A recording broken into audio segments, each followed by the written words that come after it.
শুনুন সবে ভক্তি করে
পিতার আত্মা শান্তির জন্য অশ্বমেধ যজ্ঞের বিধান পেয়েছেন।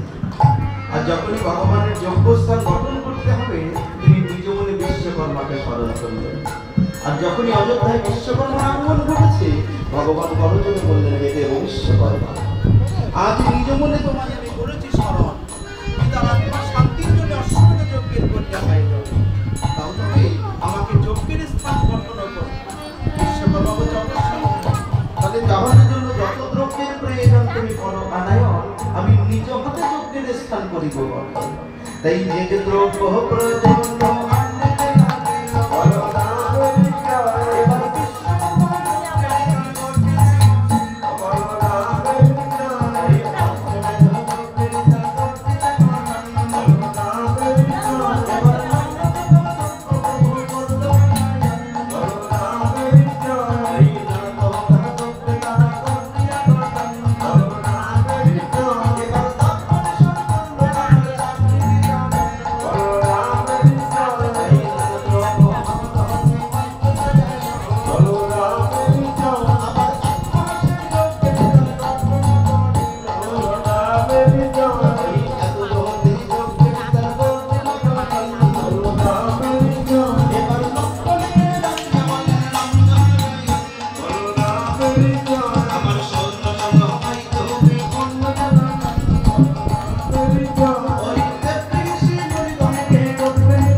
ভগবান রামচন্দ্র তখন করজোড়ে বিনতি করে বলছে হে দেব ঋষিমণিগণ, আজ সকলকে আমি করেছি স্মরণ, পিতা আত্মার শান্তির জন্য যজ্ঞের করিয়া আয়োজন, অনুমতি প্রদান করো, আমি যজ্ঞের শুভ আরম্ভ করব।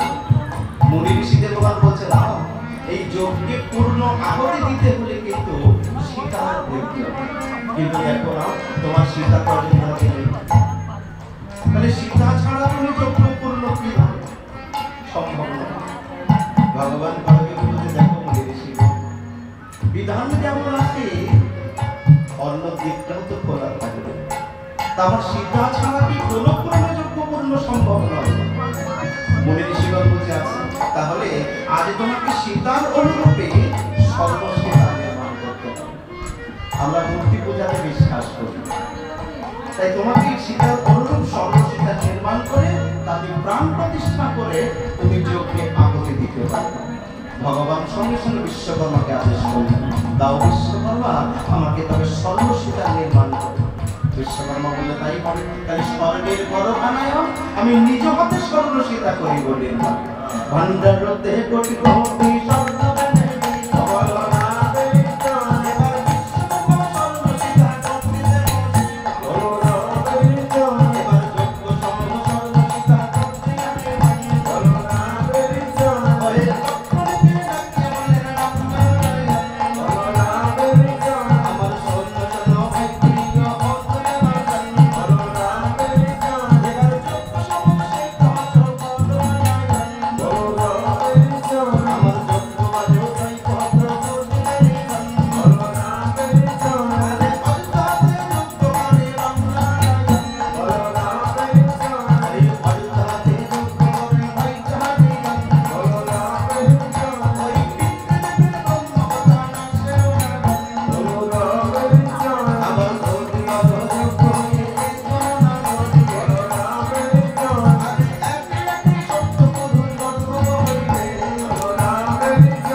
জয়পত্র লিখন করে ভগবান শত্রুঘ্নকে আদেশ করলেন।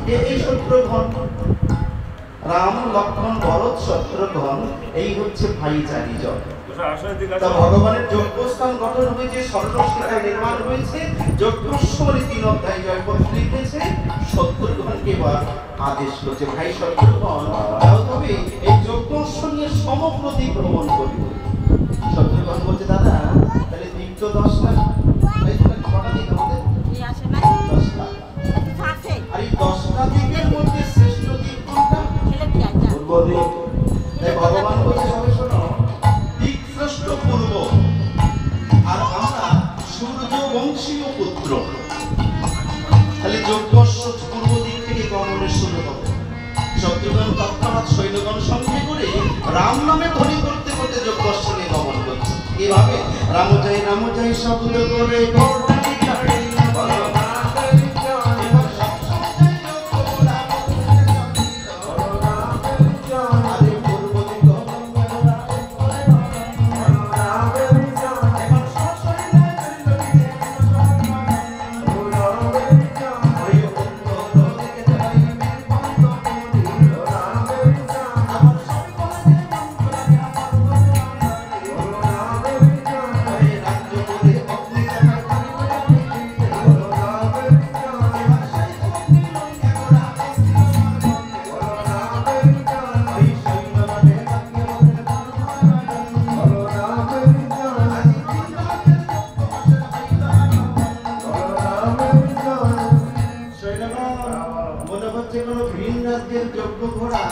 আমাদের রাজ্যে আগমন করেছে। এটা রামচন্দ্র যজ্ঞস্ব, তার মানে অষ্টমানে আছে রহিপতি। আর 3 অধ্যায় লেখা আছে, পঠন করো। 3টি অধ্যায় জয়পত্র লিখন করে তাই ঘোড়াটাকে ছাড়া হয়েছে। কি লিখেছিল তার? অযোধ্যাতে যজ্ঞ করেন ভাইচারি পিতার ব্রহ্মহত্যা নাশের পর্বতরাজ বলছে, মা অতি উত্তম, পিতা পাপ করেছে বলে সেই পাপ নাশ করতে 4টে পুত্র মিলিত এক মহৎ যজ্ঞের আয়োজন করেছে। তা যদি কোনো মহৎ যজ্ঞে বা মহৎ কর্মে কেউ বাধা সাধে বা বাধা দিতে আসে, তাহলে কি হবে? যে বাধা দেবে অপরাধী হবে। পর্বতরাজ বলছে, না, মহৎ কর্মে বাধা দেওয়া যাবে না। তাহলে 2য় অধ্যায় কি লিখন আছে পঠন করতে হবে। কি লিখেছে 2য় অধ্যায়? ধরিবার যোগ্য হইতে না ধরিবে, একই একই তাহার শব্দ পুরুষ গর্ভ হইবে। গর্ভ মানে বলছে ধরার উপযুক্ত হয়ে যদি কেউ ঘোড়াটিকে না ধরে তাহলে সে গাধাই পরিণত হবে, একা না, তার 7টা পুরুষ। পর্বতরাজ বলছে এটা আমাদের জন্য লেখা হয়নি, তাহলে কার জন্য লেখা? বলছে যে বাড়িতে কর্মযোগ্য ছেলে থাকে কিন্তু কাজ করে না, তাদেরকে কি বলা হয়? সর্বপাশে। কাজের উপযুক্ত সময়, কাজ করার উপযুক্ত বয়স হয়েছে কিন্তু কাজ করে না, ঘরে বসে থাকে, তাদেরকে বলা হয় অলস। আর শাস্ত্রে বলছে এই অলস প্রকৃতির পুরুষ হয় পশুর সমান, অর্থাৎ কর্মহীন পুরুষ হয় পশুর সমান। পরবরাজ বলছে এটা তাদের জন্যই লিখন, আমাদের জন্য নয়। তাহলে তৃতীয় অধ্যায় কি আছে লিখন? তাহা করিব মথন, সতী মায়ের সহধপুত্র হবে তাহার পরে তুই অশ্ব কেবল হইবে সব ঠিক ছিল কি দেবান্তবনের কটূক্তি সঙ্গে অহংকার যুক্ত হয়ে গেল। রাম রাজা মনে করেছে জগতে শুধু তার মা সতী, তাহলে আমাদের মা কি অসতী নাকি? এই জগতে কোনো মাই অসতী হয় না, সব মায়েরাই সতী। তাহলে রাখিতে মায়ের সম্মান, আজ অশ্ব থেকে আমরা করিব বন্ধন, এত বললে অশ্ব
পূর্ব দিক ভ্রমণ সেরে উত্তর দিকে গমন করেছে।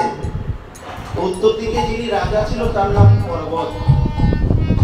ওই পর্বত রাজাকে বন্দী করে অযোধ্যাতে পাঠিয়ে দিয়েছে।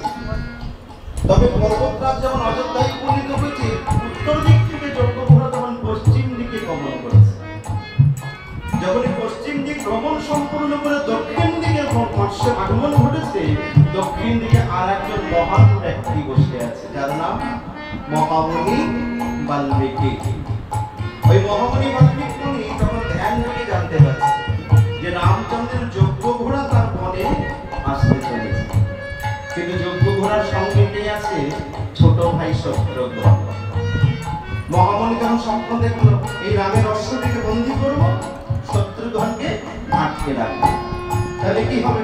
এই শত্রুঘ্নকে বাঁচাতে আর যজ্ঞ ঘোড়া উদ্ধার করতে ভগবান রামচন্দ্রের আগমন করবে। আর যখনই আমার ভগবানের চরণধূলি বনের মধ্যে পড়বে, এই বন পবিত্র তীর্থভূমিতে পরিণত হবে। তার কারণ ভগবানরা যেখানে যায় চরণধূলি দেয়, সেখানে তীর্থভূমিতে পরিণত হবে। তাহলে মহামুনির স্বপ্ন বাস্তবে রূপ দিতে হবে। যজ্ঞ ঘোড়া আটকাতে হবে, শত্রুঘ্নকে ধরতে হবে। তাহলে এই শত্রুঘ্নকে ধরে রাখা আর শত্রুঘ্নের সঙ্গে ঘোড়াটিকে বেঁধে রাখা অসাধ্য সাধন করা। এমন অসাধ্য বংশ রামের যজ্ঞ বন্দি করে বন্ধন আর ধ্যান যুগে প্রশ্নের উত্তর করে আমার মহামণি তপোধন ধ্যান যুগে জানে রামের পুত্র আছে যোগানন্দ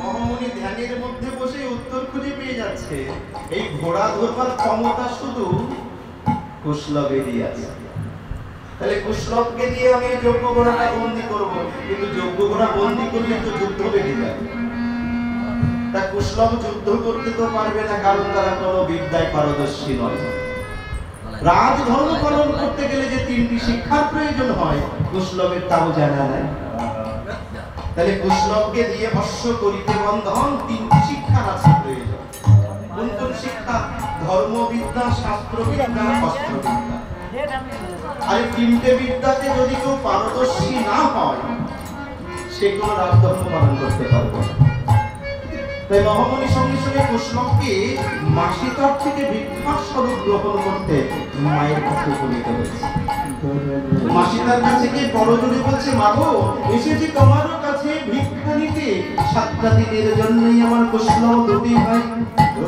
তাদের দিয়ে বনমাঝে আমি তিনটে শিক্ষা দেব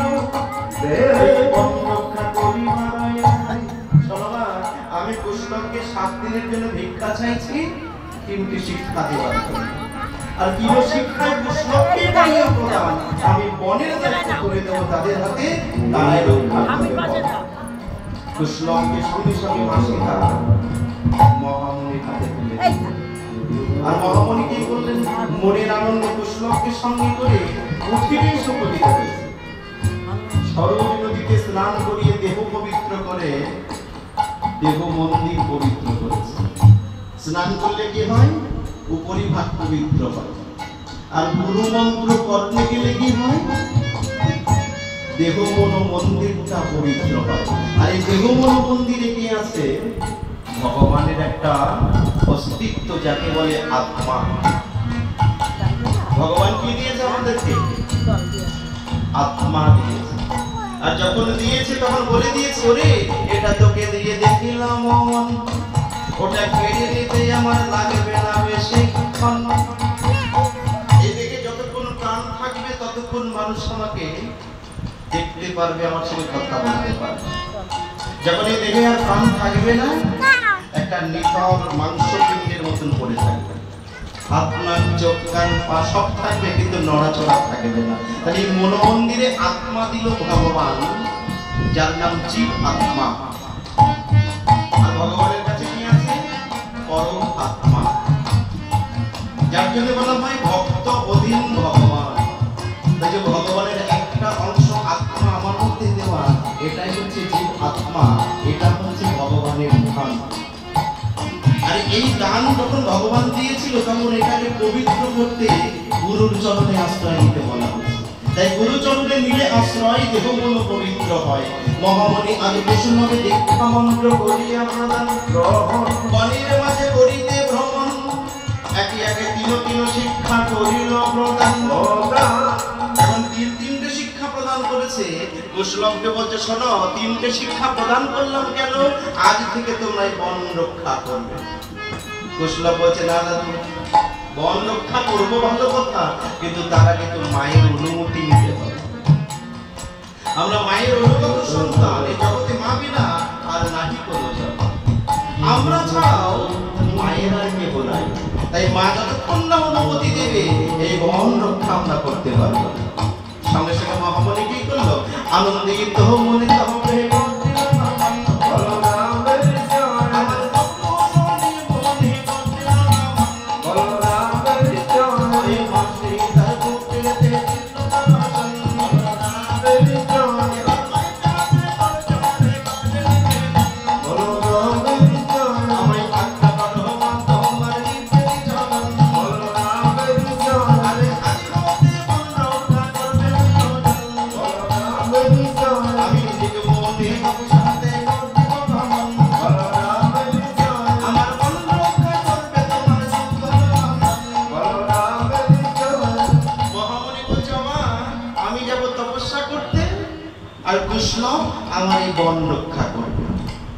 মা বলল, পিতা এই সামান্য শিশু হয়ে তোমার বন রক্ষা কি করে করবে? মুনি বলছে, সে চিন্তা তোমায় করতে হবে না। কুশলভ যাতে বন রক্ষা করতে পারে, আমি তার জন্য 3টে শিক্ষা দিয়েছি তাদের একে একে। সঙ্গে সঙ্গে মহামুনি কি করলো, 10,000 শিষ্য সঙ্গে নিয়ে চিত্রকূট পর্বতে তপস্যা করতে চলে গেল। আর যেই না মুনি চলে গেছে, অমনি কুশলভ মায়ের কাছে মিনতি, অমা দিল দায়িত্ব, বনের দায়িত্ব তুলে দিল, আজ্ঞা করো এবার বন রক্ষা করতে যাও। নানা কুটির থেকে বন রক্ষা করো। কুটিরে বসে। ভাই নাকি দাদা মনে হচ্ছে কি জানো, মা বনে থাকতে থাকতে মায়ের বুদ্ধি কমে গেছে। আর মামুনি কথা আমরা এখন অনেক ছোট আর ছোট বলে বড় কথা নয়, বনে যদি না যায় বন রক্ষা কি সম্ভব হয়? আর গুরু আগে সম্মান করা হবে না। গুরুদেব আদেশ করেছে বন রক্ষা করতে হবে, আর বনে না গেলে গুরু বাক্য লঙ্ঘন হবে, আবার বন রক্ষাও সম্ভব নয়। মা তখন বুঝতে পারলো সারাংশ, যে কুশলভ খারাপ কিছু শিখেছে, তারা যথার্থ বিদ্যায় পারদর্শী। তখন মা বলছে, শোনো বাবা, আমি বনে যেতে দিতে পারি, কিন্তু সাবধান। বনের মাঝারে কত রাজা বনের হইবে আগমন, কাহার সঙ্গে যেন না হয় গন্ডগোল।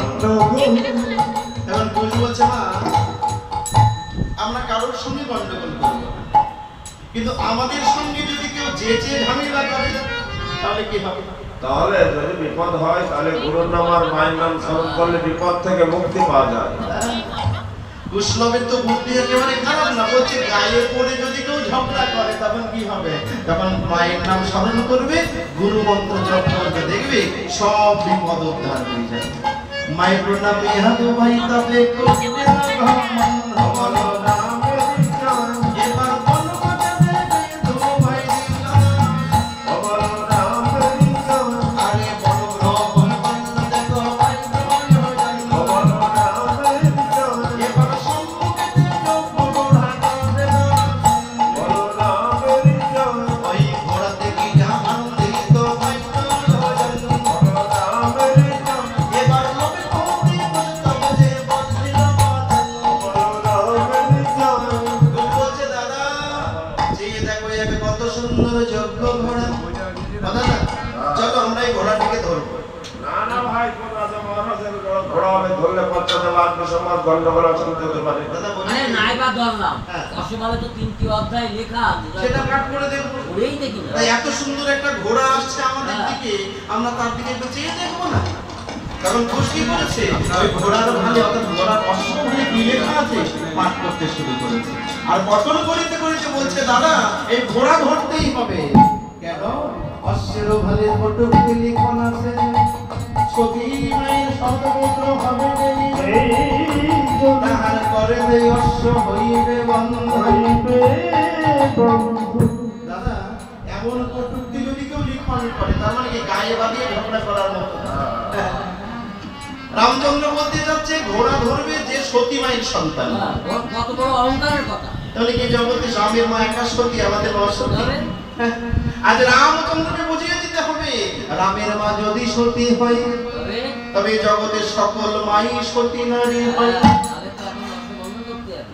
লোক বলছে, ভাই সবটাই বোঝা গেল, এই ঘোড়াটাকে রাখবো কোথায়? একে আমাদেরই থাকার কোনো জায়গা নাই, আরে ঘোড়া নিয়ে রাখবো কোথায়? ঘরে বৃক্ষ বলে বেঁধে রাখো। বৃক্ষমূলে। বেশ লতা দাদা পাতা দিয়ে লতা পাতা দিয়ে সম্ভব হবে? দেখি চেষ্টা করি। নিজেই দেখো না। কুশলভ কি করেছে, তখন এই গুলমগুচ্ছ মানে লতা পাতা হয় না, ওই লতা পাতা দিয়ে একটা গাছের গোড়ায় ঘোড়াটাকে বাঁধার চেষ্টা করেছে। তা যতবার ঘোড়াকে লতা পাতায় বাঁধতে যায়, ঘোড়ায় এক কান দিয়ে তা খুলে দেয়। যতবার ঘোড়ায় বাঁধন দেয়, এক কানে ঘোড়া বাঁধন করে দেয়।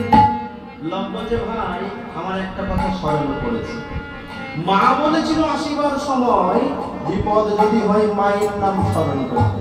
তা দেখি তো মায়ের নাম স্মরণ করে ঘোড়াকে বাঁধন দিয়ে কি হয়? মায়ের নাম করিয়া স্মরণ কুশলভ দ্বারা ভাই দেবানন্দন যখন ঘোড়ায় তারা দিয়েছে আগে বন্ধন অশ্বতা মানিয়া ঘোড়া দাঁড়িয়ে গেছে, মাথা নত করিল যে মাকে স্মরণ করে যেই ঘোড়াকে বাঁধন দিয়েছে, অমনি ঘোড়াটা তার মাথা নিচু করে কুশলভের বশ্যতা স্বীকার করেছে। তখন কুশ বলছে, দাদা এ তো খারাপ বুদ্ধি না, মাকে স্মরণ করে যেই না ঘোড়ায় বাঁধন দিয়েছি অনেক ঘোড়াটা বর্ষটা মেনে নিল। মানে বনের পশুও জানে মাকে কিভাবে সম্মান করতে হয়। কিন্তু আজকের দুনিয়ায় সন্তানরা ভুলে গেছে আমি কার কৃপায় এসেছি এই মর্তধাম। পিতামাতা যদি না আমাকে পৃথিবীতে আনতো, আমার ক্ষমতা ছিল আমি একা এখানে আসি। পিতামাতার কৃপাতেই এই জগতে আমার আবির্ভাব। আর এই পিতামাতাকেই আমরা ভালোবাসতে পারি না, সম্মান করতে পারি না। একটু বড় হয়ে গেলে সন্তান বাবা মাকে কি বলে, তুমি কিছু জানো না, তুমি কিছু বোঝো না। যখন একটু বড় হয়ে যাবে তখনই মা আর কিছু বোঝে না, যখন ছেলে সব বোঝে। কুশলভ তখন বলছে, দাদা মায়ের রাখিতে সম্মান, এই ঘোড়াটাও বর্ষতা মানিল। মানে বনের পশুও মাকে সম্মান করতে যায়। এত যদি অশ্বত ভাই করতে না